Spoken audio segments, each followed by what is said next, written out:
Hi, Fox here. You need to write, but you can't beat that blank page? You aren't alone. Whether you're working on a blog post, novel, or short story, there are literally hundreds of writers out there right now that are struggling with the same problems you are. The good news is you don't need to feel trapped. I've been a professional copywriter for a few years now, and there have been literally dozens of days where I didn't feel like writing. Using all my fingers and toes, I cannot count the number of times I've had to work on a project or brainstorm ideas with a client when I was not feeling inspired. The fact is, if you take writing seriously, and especially if you want to do it professionally, then you need to be doing it regularly. In this video series, I will be sharing some of my favorite ways to break out of writing funks and to unleash your inner writing badass.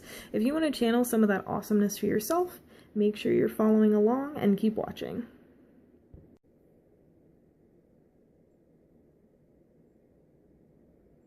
So, super exciting thing, I discovered a way to get a slightly more flattering camera angle, so woo!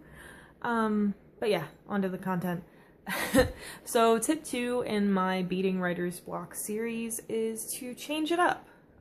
So if you typically do your writing work in your home office or in the library, try a coffee shop, or if your hours or proximity doesn't allow for that, try Coffeetivity. I'll provide a link in the description. If you typically type your drafts, you prefer to write on the computer or go super old school and do a typewriter, or are really fancy and have one of those Bluetooth keyboard things for your iPad, I don't know, whatever you usually do, switch it up. Today you're gonna write it out. Grab a pen and paper and just scratch those ideas down. Sometimes changing your methods is all it takes to change your results dramatically. Sometimes all you really need to get your creative juices flowing is to try something new. Now, of course, getting out of your comfort zone doesn't necessarily have to be literally changing something in your environment in order to change your writing.